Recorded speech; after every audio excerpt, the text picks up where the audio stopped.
Lundi 18 décembre de l'an 2017, mesdames et messieurs, bonsoir. Merci de prendre le rendez-vous de la grande édition du journal télévisé sur ESAE TV. Dans un instant, les principaux titres des informations à développer. Les centrales et confédérations syndicales signataires de la Charte nationale du dialogue ont décidé de suspendre jusqu'à nouvel ordre leur participation aux différentes activités du Conseil national pour le dialogue social CNDS. À suivre dans cette édition, les impressions des secrétaires généraux de la Confédération des syndicats autonomes du Bénin, CSA Bénin, et de la Confédération des organisations syndicales indépendantes du Bénin, COSI Bénin. Jean-Claude Brou, actuellement ministre de l'Industrie et des Mines de la Côte d'Ivoire, est désormais le président de la commission de la CEDEAO pour un mandat de 4 ans à compter du 1er mars 2018. Il remplace à ce poste le Béninois Marcel de Souza. La Fondation Milmo a offert des cadeaux aux orphelins de la Maison de la Joie de Atimé, les enfants en situation difficile de l'organisation non gouvernementale Terre Rouge et les meilleurs élèves du collège d'enseignement général Agatogbo. Une célébration anticipée de la fête de la Noël 2017 qui s'inscrit dans la dynamique de permettre aux couches démunies de fêter aussi dans la joie et l'allégresse. Papa. Oui, ma fille. Tu sais, je t'ai dit qu'après mon bac, je veux devenir journaliste reporter d'images, non? Papa, tu penses m'inscrire où? ESAE. ESAE, papa. Waouh! Maman, maintenant que j'ai eu le bac, je veux faire les finances et trésors. Tu comptes m'inscrire où? ESAE, mon fils. ESAE? Oui, maman! Papa, Oui. tu sais qu'après mon bac, je veux être diplomate, non? Et tu comptes m'inscrire dans quelle université? Mais ESAE, naturellement. ESAE? À ESAE, vous êtes bien formé dans les filières comme administration du travail et de la sécurité sociale, administration générale et territoriale, administration des impôts, gestion des marchés publics, planification et développement local, droit et sciences politiques, sciences économiques et de gestion. ESAE, c'est aussi sa télé numérique ESAE TV et son journal L'Informateur. ESAE, c'est à Bedjromede, 3e rue après le carrefour 16 ampoules allant à Jericho. Numéro de téléphone 98 98 14 00 96 80 55 11 90 93 65 21. ESAE, l'excellence a un nom. Bonsoir à nouveau, chers amis internautes. La 52e conférence des chefs d'État et de gouvernement de l'Afrique de l'Ouest a eu lieu samedi dernier à Abuja, au Nigeria. Selon le communiqué final diffusé par l'institution, les participants ont déploré le faible niveau du taux d'intégration économique après plus de 40 ans d'existence de la communauté économique des États de l'Afrique de l'Ouest, CEDEAO. Ils ont appelé à l'accélération des projets de programmes intégrateurs, aussi bien dans le domaine des infrastructures que dans le domaine plus global de l'amélioration de l'environnement, des affaires et de la compétitivité des entreprises. La conférence de la CEDEAO a en revanche pu adopter le code des douanes de la CEDEAO qui établira un cadre juridique commun pour les procédures douanières dans tous les États membres et contribuera ainsi à l'amélioration de l'environnement, des affaires et à la facilitation des échanges dans l'espace ouest africain. Elle a fermement condamné l'esclavage moderne qui a cours en Libye. Elle donne un délai d'1 mois à la Guinée-Bissau pour faire respecter l'accord de Conakry. Il faut noter également que la situation au Togo, au Mali, en Gambie et le terrorisme ont retenu l'attention de cette conférence des chefs d'État et de gouvernement de la CEDEAO. Lors du 48e sommet de la CEDEAO qui s'était tenu les 16 et 17 décembre 2015 à Abuja, les chefs d'État et de gouvernement ont décidé de la fin des mandats en cours des fonctionnaires statutaires pour le 28 février 2018. En application de cette décision, Jean-Claude Brou, actuellement ministre de l'Industrie et des Mines de la Côte d'Ivoire, a été désigné comme président de la commission de la CEDEAO pour un mandat de 4 ans à compter du 1er mars 2018. Il remplace à ce poste le Béninois Marcel de Souza. Les centrales et confédérations syndicales signataires de la Charte nationale du dialogue social ont décidé de suspendre jusqu'à nouvel ordre leur participation aux différentes activités du Conseil national pour le dialogue social, CNDS. Ils s'insurgent contre la non prise en compte de leurs avis par le gouvernement en place lors des grandes décisions. À cet effet, une équipe de la rédaction de ESAE Télévision s'est rapprochée des secrétaires généraux de la Confédération des syndicats autonomes du Bénin, CSA Bénin, et de la Confédération des organisations syndicales indépendantes du Bénin, COSI Bénin, afin d'en savoir davantage sur ce qui les a motivés à cette prise de décision à l'unanimité. Suivons ensemble leurs impressions.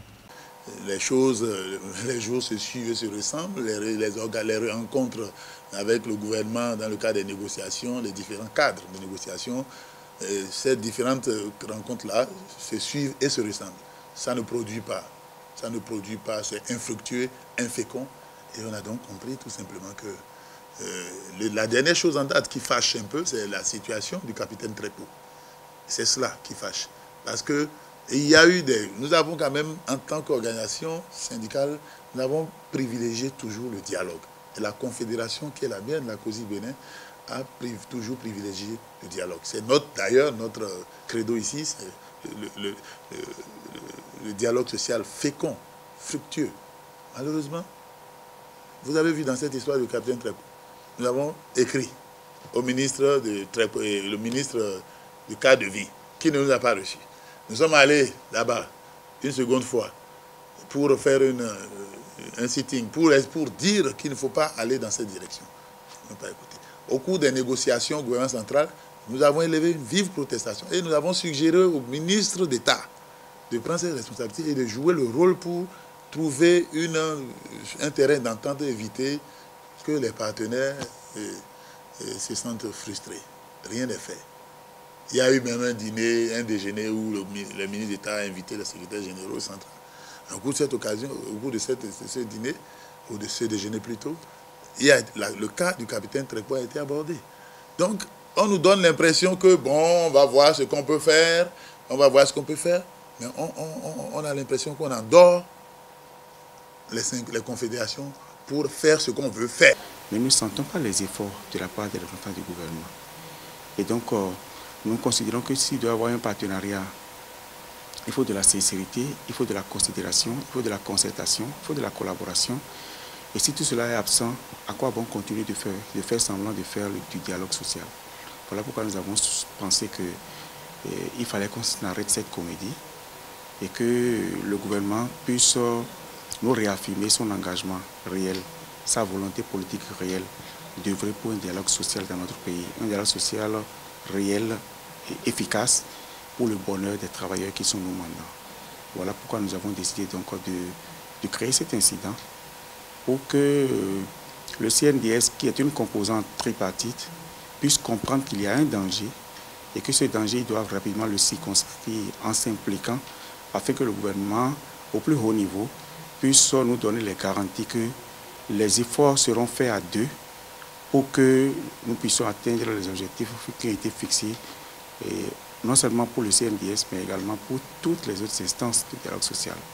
Notre suspension de participer à la session du CNDS ne couvre pas seulement le CNDS, ça prend en compte également les autres instances de dialogue social, notamment le CNT qui s'ouvre demain et pour lequel nous avons décidé de ne pas participer, pour le comité consultatif paritaire de la fonction publique où nous n'allons pas répondre désormais, en tout cas jusqu'à nouvel ordre, à aucune invitation, et également pour la grande commission de négociation gouvernement central dirigée par le ministre Abdoulaye Biotchane. Nous, on a eu raison aussi de signer. Aujourd'hui, si on n'avait pas signé, on a dit, mais les centrales, là, ils aiment l'affrontement, on leur a donné l'occasion pour faire signer une charte, pour discuter, dialoguer, ils refusent. Quelle est l'intention? C'est les politiciens qui sont en dessous. Non. Maintenant que le gouvernement est en train de montrer qu'il n'est pas capable de conduire un bon dialogue, nous avons pris acte. Et dans la charte que nous avons signée, c'est dit qu'à tout moment, on peut se retirer. Il y a une disposition qui le dit. Donc, je ne vois pas que les gens cessent de penser comme ça. La CSTB avait raison. Comme on dit chez nous, et donc quand on ne sait pas, les gens sont arrivés au pouvoir, ils viennent d'arriver, ils demandent qu'on signe un truc.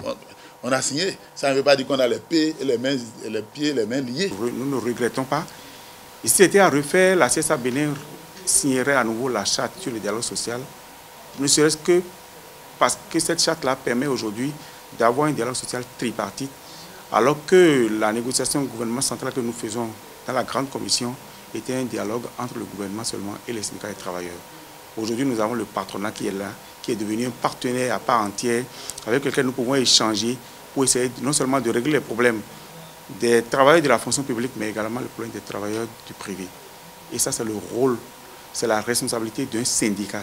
Les différents responsables et cadres du système transfusionnel béninois venus de tous les départements du pays ont suivi pendant 3 jours une formation sur les standards de la Société africaine de la transfusion sanguine SATS. Cette formation vise à rappeler les différentes étapes et conditions d'accréditation et mieux outiller les acteurs intervenant sur la chaîne transfusionnelle à l'observance rigoureuse de toutes les prescriptions du secteur de la transfusion sanguine.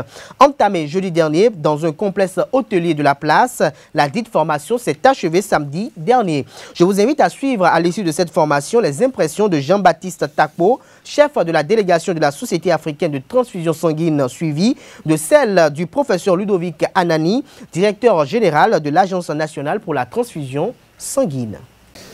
C'est un atelier très important. D'abord, c'est un atelier qui a été demandé par le Bénin, parce que le Bénin s'inscrit dans une ligne qui veut que les services de transfusion sanguine soient accrédités. Et l'accréditation, c'est une démarche très importante qui permet de s'assurer que l'agence et ses différentes antennes travaillent dans de bonnes conditions pour produire des produits sanguins de très bonne qualité qui ne font courir aux malades aucun risque. Donc, cette formation que nous faisons depuis jeudi porte sur les conditions pour qu'un centre soit certifié ou accrédité. Pour qu'un centre soit certifié et accrédité, il y a des règles, il y a des normes, il y a une méthode de travail à suivre. Et puis, on doit, à la fin de cette formation, on va faire une évaluation pour voir à quel niveau se situe l'ANTS. Et la certification n'est donnée que si l'ANTS travaille selon les normes, si tout ce qui est fait au niveau de l'ANTS est conforme aux normes internationales. La première chose, c'est qu'ils maîtrisent bien les normes, ce qu'on appelle le référentiel, qu'ils comprennent bien les normes, qu'ils soient capables de bien interpréter ces normes-là, et deuxièmement, et troisièmement, et surtout qu'ils appliquent les normes pour s'assurer qu'ils travaillent de la meilleure manière afin que le sang qu'on transfuse aux malades au Bénin soit du sang de très bonne qualité qui ne font courir aux malades aucun risque. La formation que nous faisons nous prépare à maîtriser les normes de la Société africaine de transfusion sanguine, les normes par rapport auxquelles nous serons évalués, puisque nous rentrons dans un processus d'accréditation par étapes que la Société africaine de transfusion sanguine a mis en place pour nous permettre d'atteindre l'accréditation de façon progressive. Les normes étant internationales, il est difficile pour nous, dans nos conditions actuelles de travail, d'aller d'office à l'accréditation comme les pays occidentaux qui ont tout à leur disposition. Donc, tenant compte des conditions de travail dans les pays africains, la Société africaine a conçu et mis en place un processus par étapes. Donc nous commençons donc, nous allons nous engager et donc après la formation sur les normes de la Société africaine de transfusion sanguine, il y aura un audit initial qui va nous permettre de faire le point et de savoir à quelle étape nous pouvons être par rapport à l'évolution vers l'accréditation qui est le sommet. La star congolaise Fally Ipupa était en concert ce week-end à Cotonou à l'occasion des 50 ans d'anniversaire de la Société des ciments du Bénin, Ciment en Bouclier. Saboran Danielou, Zénab, Sessime, DJ Mix, Nicanor et Nelly sont entre autres les autres artistes nationaux et internationaux qui ont été conviés et ont contribué à l'animation de ce concert, lequel concert a été honoré de par la présence des ministres Oswald Omeki, ministre de la Culture, du Tourisme et des Sports, et Aurélien Agbenossi, ministre des Affaires étrangères et de la Coopération, et bien d'autres personnalités telles que Rekiat Madougou, Jimon Oussou, Djali Lassouma et Didier Akplogan. Retour sur les moments forts de cette soirée.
Les membres du creuset d'échange virtuel baptisé Info Collecté sur le réseau social WhatsApp ont procédé samedi dernier à Porto Novo à la cérémonie de remise de prix aux différents membres du forum. Ainsi, à travers un cérémonial chargé d'amabilité et de convivialité, plusieurs prix, dont celui du meilleur débatteur du forum, ont été décernés aux membres les plus actifs.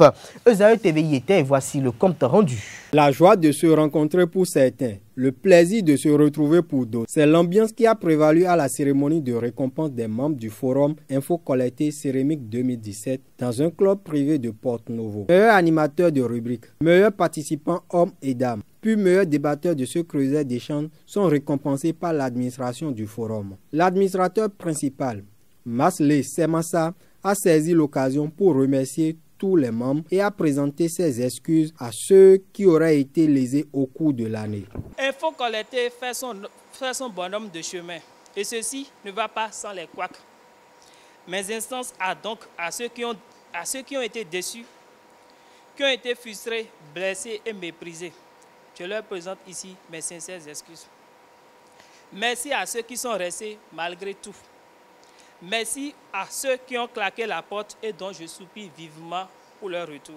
Pour cette édition, Franck Bidosesi Azoinde est désigné meilleur débatteur devant Florian Fadonugbo. Le récipiendaire sera l'ambassadeur d'infos collectées pendant les 12 prochains mois. M. Azoinde place son mandat sous le signe de l'engagement républicain notamment. Pour lui, c'est un défi lancé à Dame Aurore Quincy qu'il vient de relever. J'ai fait le vœu à Dame Aurore Quincy le 15 décembre 2016, pendant qu'elle prenait le prix de lui emboîter les pas. Je le disais sans aucune conviction.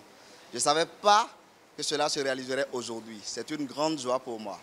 Merci à tous et je dis félicitations à mon vis-à-vis Finayon. Et je pense qu'il a de la matière à vendre.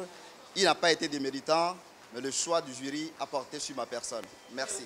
Le journaliste Vitali Boton et plusieurs autres personnes ont honoré de leur présence l'événement. Selon les organisateurs, c'est la ville de Boycon qui va abriter l'édition 2018 de la cérémonie après Cotonou, Abomey-Calavi et Porto-Novo. Les orphelins de la Maison de la Joie de Atiémé, les enfants en situation difficile de l'organisation non gouvernementale Terre Rouge et les meilleurs élèves du collège d'enseignement général 1 à Gatogbo ont célébré de façon spéciale la fête de Noël le 16 décembre dernier.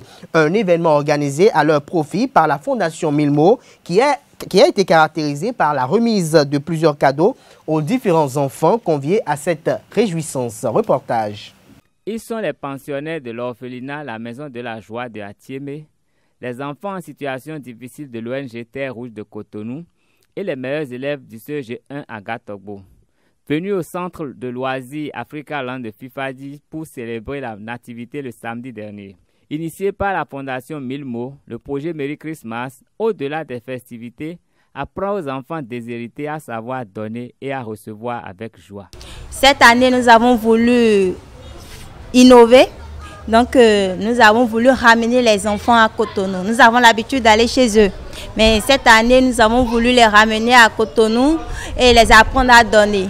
Parce que bon nombre d'enfants pensent que c'est parce qu'ils ne sont pas riches, ils ne viennent pas de familles aisées, qu'ils ne peuvent pas donner. Or, le fait de donner n'est pas synonyme forcément d'être riche. Donc, nous les avons demandé de venir avec un cadeau fait par eux-mêmes. Échanger avec un correspondant qu'ils ne connaissent pas encore. Les encadreurs des bénéficiaires expriment leur satisfaction au thème d'une activité qui réjouit les enfants dont ils ont la charge. Cette journée a permis à nos enfants de pouvoir découvrir le monde autrement, de pouvoir entrer en contact avec d'autres enfants du monde afin d'apprendre. Ça les a permis de découvrir vraiment certaines choses qu'ils n'ont jamais vues si nous sommes dans notre milieu local. La Fondation Milmo a offert vraiment disons, sa compétence, son amour réellement aux enfants. Et ça fait qu'aujourd'hui, je peux dire que vraiment, que le Seigneur les assiste. Les jeunes comme ça qui ont commencé nouvellement leur vie et qui se donnent maintenant et qui pensent au devenir des autres enfants, vraiment il faut les remercier et que Dieu soit avec eux. La Fondation Milmo se satisfait de la réussite de la 4e édition et projette de mieux organiser Merry Christmas 2018 pendant que les autres enfants béninois attendent encore la visite du Père Noël. Le dîner en blanc est un rassemblement pacifique qui est une coutume dans plusieurs grandes villes du monde. Les convives sont recrutés par cooptation. Ils sont prévenus au dernier moment, le plus souvent par téléphone ou par courriel, de l'endroit précis où ils se réuniront. Ils doivent être entièrement vêtus de blanc et apporter leur propre repas, leur couvert, de la vaisselle précieuse, des chandeliers, ainsi qu'un siège blanc de préférence. Des tables sont dressées, garnies de nappes blanches. Pour la première fois de l'histoire, Cotonou accueille cet événement. Comment cela va se dérouler et quelles sont les conditions pour y participer? Élément de réponse avec l'un des organisateurs. Il a pour nom Rodrigue Renvo. Le Dîner en Blanc est une organisation internationale qui organise chaque année un grand pique-nique qu'on appelle le Dîner en Blanc. C'est-à-dire spontanément comme ça, des gens se retrouvent sur une place publique pour partager un repas très chic dans un décorum très chic. C'est-à-dire, ils se retrouvent tout habillés de blanc, de la tête aux pieds. C'est-à-dire, il n'y a pas de blanc moitié, il n'y a pas de blanc semi-teinté. C'est-à-dire, on ne peut pas mettre un chapeau noir, une chemise blanche et à la fin mettre un jean rouge pour dire qu'on est déjà au dîner en blanc. Pour venir au dîner en blanc, le chapeau doit être en blanc, la tenue, l'habit doit être blanc et le pantalon en blanc et même la chaussure en blanc parce que tout doit être en blanc, quoi. C'est ça la spécificité du dîner en blanc. L'autre spécificité, c'est que vous ne venez pas au dîner en blanc pour prendre de l'alcool. Par exemple, des gins, des whisky, tout ça, c'est proscrit. Donc, vous venez au dîner en blanc pour partager un pique-nique très chic. Mais c'est bien encadré. Vous n'avez droit qu'à prendre 2 types de boissons, c'est-à-dire des vins ou des champagnes. Vous choisissez votre vin, vous choisissez votre champagne. Mais vous ne pouvez pas boire ces 2 alcools-là si vous ne les avez pas achetés sur le site du dîner en blanc. Donc, pour participer au dîner en blanc, c'est simple. Il y a un certain nombre de critères qu'il faut respecter. D'abord, il y a les frais d'inscription, c'est-à-dire les membership et inscription. Je disais tout à l'heure que le dîner en blanc est une organisation internationale. Pour être invité à un événement de dîner en blanc, vous devez forcément être membre du dîner en blanc. Et pour être membre du dîner en blanc et participer à un événement en 2017, c'est $40 pour le Bénin, c'est-à-dire 22 200. Et ajouté à ça, vous allez ajouter votre frais de transport pour Cotonou, Calavi et Semekpodi qui est de 4 000 francs CFA et vous ajoutez à ça location de table et de couvert qui est déjà à 8 000 francs. Donc ces frais sont obligatoires, ces frais sont des frais standards obligatoires que vous devez payer pour participer au dîner en blanc Cotonou. Et en plus de ça, vous allez valider votre panier repas. C'est un buffet avec une entrée, un plat de résistance avec un dessert et accompagné de l'eau, tout ça. Mais je peux déjà vous dire que le prix minimum que vous puissiez sortir pour participer au dîner en blanc Cotonou est déjà de 53 450 environ. Je ne sais pas, c'est environ, c'est le minimum ça. Et au maximum, vous irez jusqu'à 102 200 parce qu'il y a le champagne, il y a plusieurs types de champagne, plusieurs types de vins. Il vous suffit de choisir pour être là. Je vais dire une chose à toutes les populations Cotonou et du Bénin qui me suivent. Les gens viendront de partout. Les gens viendront de Paris, des gens viendront de Toronto, des gens viendront du Canada, du New York pour découvrir les spécificités culinaires de chez nous, pour voir comment les Béninois savent accueillir les gens, pour voir comment les Béninois savent organiser une grande fête de ce genre-là. Et je ne voudrais pas que les Béninois puissent rester en marge de cet événement-là. Venez découvrir comment on vit bien, parce que le dîner en blanc est inspiré par l'art de vivre et la galanterie de la haute société française. Tout le monde. Vous savez, c'est la seule soirée où on ne connaît pas le DG, qu'on ne connaît pas le ministre, qu'on ne connaît pas le président de la République, qu'on ne connaît pas l'ouvrier ni l'artisan. Tout le monde est logé à la même enseigne, c'est-à-dire vous avez tous les mêmes priorités. Vous achetez vos tables, vous vous asseyez, il n'y a pas de place VIP, de place d'honneur, il n'y en a pas au dîner en blanc. Tout le monde est assis au même endroit. Premier arrivé, premier servi. Vous venez le premier, vous serez devant. Donc, il n'y a pas de place d'honneur, place VIP. Je veux aussi vous rassurer. Nous avons pris 3 majors de la grande musique béninoise, c'est-à-dire ce n'est pas, pas des enfants. L'animation sera très au top. Je voudrais aussi vous dire qu'il y a un after party à partir de 23h30 à la plage Azalaï. Donc vous voyez, c'est la première fois que Cotonou accueille cet événement-là et je voudrais déjà vous inviter à venir massivement. Pour participer, c'est simple. Vous allez sur le site www.dinerenblanc.com, vous choisissez Afrique, vous choisissez Bénin, vous choisissez Cotonou et vous pouvez vous inscrire. Mais si c'est trop long pour vous, que vous n'avez pas une carte de crédit Mastercard ou Visa, à Cotonou pour vous inscrire, allez à Radio Planète ou à Cap FM. Vous aurez les fiches d'inscription, c'est plus facile. Et il y a 2 modes de paiement agréés pour ça à Cotonou. Sur les fiches d'inscription, c'est un Move Money ou un Mobile Money. Donc je voudrais inviter tous ceux qui sont intéressés, qui ont des informations, qui voudraient savoir un peu plus, à appeler le 95 38 07 23 ou le 96 80 34 32. Donc je voudrais encore une fois vous exhorter à venir massivement pour cette première à Cotonou. Ça va être vraiment terrible. Je rappelle que la date du dîner en blanc, c'est le 23 décembre 2017 à Cotonou. Le lieu est resté secret. Je vous le disais, le dîner en blanc ne révèle jamais le lieu de l'événement, sauf à la dernière minute. À la dernière minute totalement, 1 heure avant le dîner pour les gens de la presse et environ 24 heures avant la date du dîner pour ceux qui sont inscrits pour participer. Donc, il y a des bus qui sont à la disposition de tout le monde, que vous soyez à Natitengu, Parakou, Dassa, Abomey, Boycon, Alada, Abomey, Calavi, Porte-Novo, Semekpodi, que vous soyez à Grand Popo, Ouida, Lokosa, Kome ou à Plahoué et Cotonou, bien évidemment. il y a des bus que nous avons affrétés et qui sont à la disposition de tout le monde. Mesdames et messieurs, c'est la fin de cette édition du journal télévisé sur EZAE TV. Merci pour l'attention et passez une agréable semaine en compagnie de nos programmes sur les www.ezaetv.com. Bonsoir.